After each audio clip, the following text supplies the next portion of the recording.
Bienvenue dans Sagesse Jim Rohn, le podcast pour réussir sa vie. Si tu ne prends pas le contrôle de ton temps, sache que le monde, lui, prendra le contrôle de ta vie. Tu te réveilles un matin et tu réalises que les jours, les mois, les années ont défilé sans que tu aies vraiment vécu. Tu cours, tu t'agites, tu réponds aux urgences des autres, tu éteins des incendies qui ne sont pas les tiens, et au fond de toi, une voix minuscule mais insistante te demande « Et moi, dans tout ça, qu'est-ce que je deviens ? Pourquoi, malgré toutes mes bonnes intentions, est-ce que je n'arrive jamais à avancer sur mes propres projets ? Pourquoi est-ce que je me sens constamment en retard sur ma propre vie ? Et aujourd'hui, sur Sagesse Jim Rohn, je vais te montrer pourquoi. Je vais te révéler la clé la plus fondamentale, la plus oubliée et pourtant la plus puissante de l'existence, la maîtrise du temps. Pas le temps que tu regardes passer sur une horloge, mais le temps qui est la matière première de ta vie. Parce que la vérité est simple, dure et libératrice. Si tu ne maîtrises pas ton temps, tu ne maîtriseras jamais ta vie. Et si tu ne maîtrises pas ta vie, quelqu'un d'autre le fera à ta place. Alors, respire profondément. Prépare-toi. Nous allons plonger ensemble au cœur de ce qui fait la différence entre l'agitation stérile et la création d'un destin. Parlons d'abord de ce problème qui te ronge peut-être en ce moment même. Ce sentiment d'être submergé, d'être une feuille morte emportée par le courant de la rivière. Tu commences ta journée avec une liste de choses à faire longue comme le bras, mais tu finis par passer des heures à répondre à des emails sans importance, à scroller sur ton téléphone, à te laisser distraire par la première notification venue. Le soir venu, tu es fatigué, mais tu n'as rien accompli de significatif. Tu es épuisé, mais pas accompli. Tu confonds mouvement et progrès. Tu te dis « je n'ai pas le temps ». C'est la plus grande illusion, la plus grande excuse de notre époque. Nous avons tous le même nombre d'heures dans une journée. 24. Pas une de plus pour le riche, pas une de moins pour le pauvre. Le temps est le seul bien qui nous soit distribué de manière parfaitement égale. Alors pourquoi certains construisent des empires, écrivent des livres, apprennent des langues, transforment leur corps et leur esprit, pendant que d'autres luttent simplement pour survivre à leur propre existence ? La réponse est inconfortable. Le problème n'est pas le temps. Le problème, c'est toi. Le problème, c'est moi. C'est nous. Nous avons laissé notre temps nous être volé. Et les voleurs sont nombreux. Le plus sournois d'entre eux, c'est l'absence de philosophie personnelle. Jim Rohn, le maître dont cette chaîne s'inspire, le répétait sans cesse « Votre vie ne s'améliore pas par hasard, elle s'améliore par le changement. Et votre philosophie personnelle est le facteur le plus important dans votre vie. » Si tu n'as pas de philosophie claire sur ce qu'est le temps, sur ce qu'il représente pour toi, tu seras toujours la victime des circonstances. Tu n'as pas de boussole. Tu laisses les urgences des autres définir tes priorités. Tu laisses le passé, les regrets, les rancœurs, occuper l'espace mental qui devrait être consacré à la construction de ton futur. La cause cachée de cette perte de contrôle, c'est que nous avons oublié que le temps est une denrée périssable. Il ne se stocke pas. Il ne se recycle pas. Une fois qu'il est passé, il est passé pour l'éternité. Tu peux gagner de l'argent. Tu peux en perdre et en regagner. Tu peux perdre un ami et t'en faire un nouveau. Mais le temps de cette seconde, de cette minute que tu es en train de vivre en écoutant ces mots, il ne reviendra jamais. Jamais. C'est une vérité qui fait peur, mais c'est cette peur qui doit se transformer en carburant. Nous vivons comme si nous avions une réserve infinie de temps devant nous. Nous remettons à demain ce qui est crucial aujourd'hui. Nous remettons à plus tard l'appel à un être cher, le projet qui nous tient à cœur, la conversation difficile mais nécessaire. Et un jour, il est trop tard. Le temps nous a glissé entre les doigts comme du sable fin. Sur Sagesse Jim Rohn, nous croyons que la première étape vers la maîtrise n'est pas de courir plus vite, mais de s'arrêter. Oui, de s'arrêter. Pour réfléchir, pour philosopher, pour décider de ce qui est vraiment important. Pas ce qui est urgent, pas ce qui est bruyant, mais ce qui est important. Il faut faire la distinction entre la montre et la boussole. La montre te dit l'heure qu'il est. La boussole te dit dans quelle direction tu vas. Tu peux être très efficace avec ta montre, faire des choses très rapidement, mais si ta boussole est cassée, si tu ne sais pas où tu vas juste te précipiter vers le mauvais endroit. Tu vas gravir l'échelle du succès pour t'apercevoir, arrivé en haut, qu'elle était adossée au mauvais mur. C'est la tragédie moderne. Des gens très occupés, très stressés, mais profondément vides et insatisfaits. Alors, quels sont les enseignements de Jim Rohn sur ce sujet fondamental? Il y a une idée qui transforme tout. Le temps est plus précieux que l'argent. Tu peux gagner plus d'argent, mais tu ne peux pas gagner plus de temps. Pose-toi un instant. Si quelqu'un venait te voir et te disait « Je te donne 1 million d'euros, mais en échange, je prends 10 ans de ta vie », accepterais-tu? Bien sûr que non.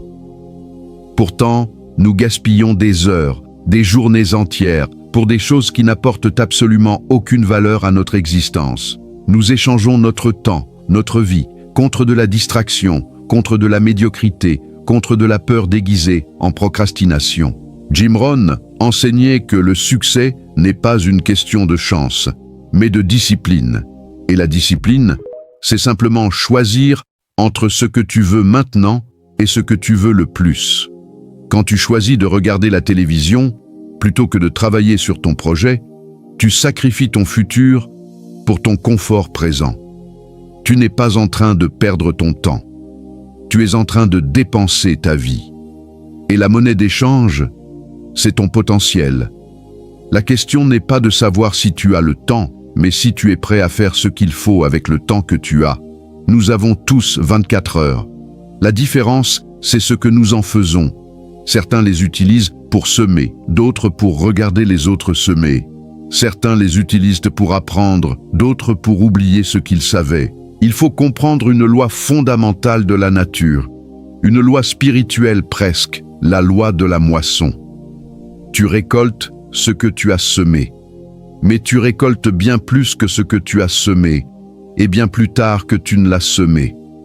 C'est la clé. Quand tu passes 1 heure à lire un livre qui te fait grandir, tu sèmes une graine.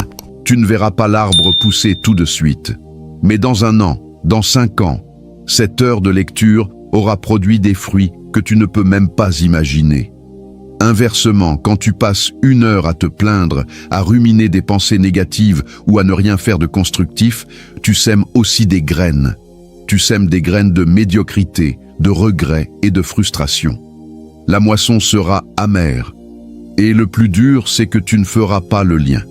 Tu diras « Je n'ai pas de chance ». Non, tu as simplement récolté ce que tu as semé avec ton temps. Alors, comment fait-on? Où sont les solutions concrètes? Comment passer de la théorie à la pratique, du chaos à la maîtrise?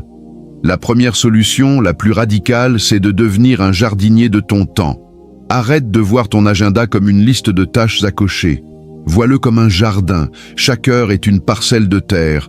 Tu as le choix d'y planter des chardons ou des roses. Tu as le choix d'y laisser pousser les mauvaises herbes de la distraction ou d'y cultiver avec soin les légumes nourrissants de tes projets. Concrètement, voici ce que tu vas faire. Ce soir, avant de te coucher, prends un carnet et un stylo. Un vrai, pas ton téléphone, et écris les 3 choses les plus importantes que tu dois faire demain. Pas 10, pas 20. 3. Les 3 choses qui, si tu les accomplis, te feront dire, le soir venu, « Aujourd'hui a été une bonne journée, j'ai avancé ». Ce sont tes grosses pierres. Le reste, ce sont des cailloux, du sable. Si tu mets le sable en premier dans le bocal de ta journée, il n'y aura plus de place pour les grosses pierres. Mais si tu mets les grosses pierres en premier, le sable trouvera toujours sa place autour. C'est la priorisation, c'est la sagesse. Ensuite, la deuxième solution. Apprends à dire non. Non est la phrase la plus puissante pour protéger ton temps. Un non dit avec amour et fermeté à une demande qui ne sert pas ta mission de vie, c'est un oui que tu te dis à toi-même. C'est un oui à tes enfants, à ton projet, à ta santé, à ton âme. Arrête de vouloir plaire à tout le monde. Tu n'es pas une pizza. Tu ne peux pas plaire à tout le monde. Et si tu essayes, tu finiras émietté, dispersé, sans saveur. Chaque fois que tu dis oui à quelque chose de non essentiel, tu dis non à quelque chose d'essentiel, sans même le savoir. La troisième solution, crée des blocs de temps. Le temps, comme l'argent, a besoin d'être budgété. Tu ne peux pas le laisser filer sans surveillance. Décide que de 8h à 10h, c'est ton temps sacré. C'est le temps pour ton projet numéro 1. Pas d'email, pas de téléphone, pas d'internet. Juste toi et ton travail profond. Au début, ce sera difficile. Ton cerveau, habitué à la distraction, va te supplier d'aller vérifier tes notifications. Tiens bon, c'est une question de vie ou de mort pour tes ambitions. Sur Sagesse Jim Rohn, nous croyons que la concentration est le nouveau QI. Dans un monde de distraction, la capacité à se concentrer est devenue le super pouvoir le plus rare et le plus précieux. Il y a aussi une dimension physique à tout cela. Ton corps est le véhicule de ton temps. Si tu négliges ton corps, si tu ne dors pas assez, si tu te nourris mal, tu réduis la qualité du temps dont tu disposes. Tu échanges des heures de vie contre une énergie diminuée. Prends soin de ton temple. Un esprit clair dans un corps sain peut faire en 1 heure ce qu'un esprit brumeux ferait en 4. Maintenant, je veux te proposer des exercices pratiques, un entraînement pour l'âme et pour l'esprit. Le premier exercice, je l'appelle le miroir de minuit. Chaque soir, à minuit, pose-toi cette question. Si demain était mon dernier jour, est-ce que je serais fier de la façon dont j'ai passé aujourd'hui? Ça fait mal, n'est-ce pas? Mais c'est ce genre de douleur qui réveille. Ce n'est pas une question morbide, c'est une question de lucidité. Elle te reconnecte immédiatement à l'essentiel. Elle coupe le bruit du monde pour te laisser face à ta vérité. Le deuxième exercice est l'audit de temps. Pendant 1 semaine, note tout ce que tu fais, par tranche de 30 minutes. Sois impitoyablement honnête. À la fin de la semaine, regarde les résultats. Tu seras probablement horrifié de voir le temps passer sur des activités qui ne t'apportent rien. Ce que l'on mesure, on peut l'améliorer. Ce constat sera le point de départ de ta révolution personnelle. Le troisième exercice est un rituel de visualisation. Chaque matin, avant de commencer ta journée, ferme les yeux et visualise-toi en train de réussir ta journée. Vois-toi accomplir tes 3 tâches principales avec calme, concentration et efficacité. Ressens la satisfaction que tu auras ce soir. Ce n'est pas de la magie, c'est de la programmation mentale.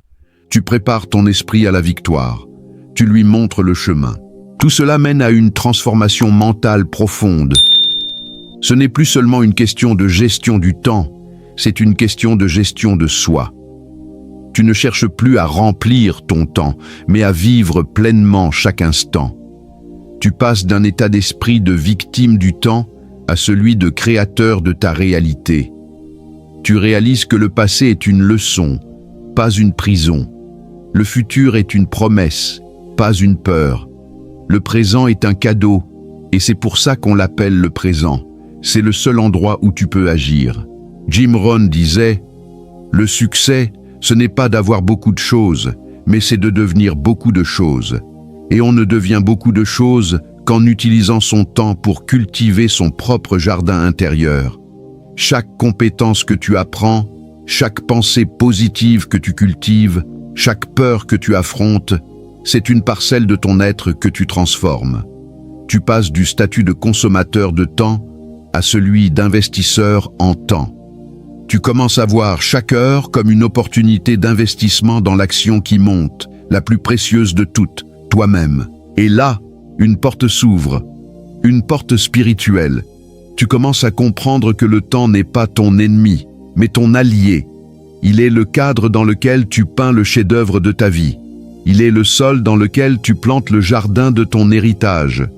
Tu n'es plus en guerre contre le temps. Tu danses avec lui.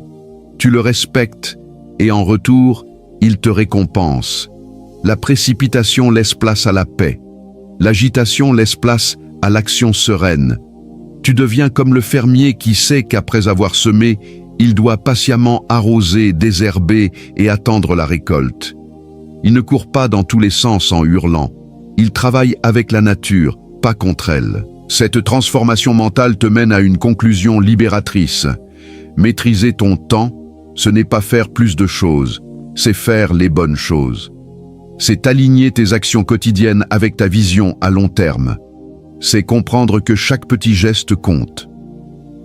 Un livre lu, c'est un chapitre de sagesse ajouté à ta vie.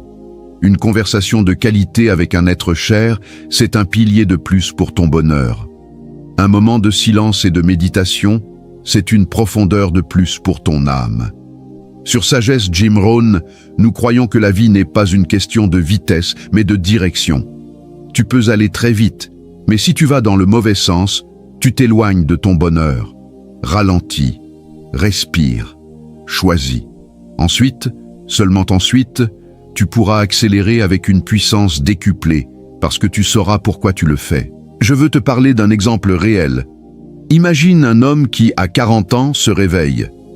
Il est en surpoids, son mariage bat de l'aile, il déteste son travail, il a l'impression d'avoir gaspillé 20 ans. La plupart des gens, à ce stade, baissent les bras. C'est trop tard, disent-ils. Mais lui, il a une révélation. Il réalise qu'il lui reste peut-être 30 ou 40 ans à vivre. 30 ou 40 ans. C'est énorme. C'est toute une vie. Il décide de ne plus regarder le temps perdu, mais de regarder le temps qu'il lui reste. Il commence à se lever 1 heure plus tôt pour faire de l'exercice. Il utilise cette heure calme pour lire et pour réfléchir. Il coupe la télévision le soir et parle à sa femme. Il se forme le week-end pour changer de métier. 10 ans plus tard, cet homme est méconnaissable. Il est en pleine forme. Son couple est plus fort que jamais. Il a créé son entreprise. Il n'a pas changé son temps. Il a changé son usage du temps. Il a prouvé que le passé n'est pas un obstacle, que le futur commence aujourd'hui. Et cet homme, c'est toi, c'est moi, c'est n'importe qui, à condition d'avoir le courage de décider. Alors, quel est le message de motivation finale? Le voici, et je veux que tu l'entendes au plus profond de ton être. Le temps qui t'est donné est sacré. Chaque seconde est une graine d'éternité. Ce que tu en fais aujourd'hui dessine le contour de tout ce que tu seras demain. Tu n'es pas ici par hasard.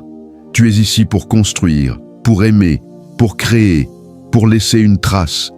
Ne laisse pas la peur de l'échec, le regard des autres, ou la simple paresse te voler ce cadeau. Imagine-toi sur ton lit de mort, dans 50 ans, 60 ans. Quels regrets auras-tu?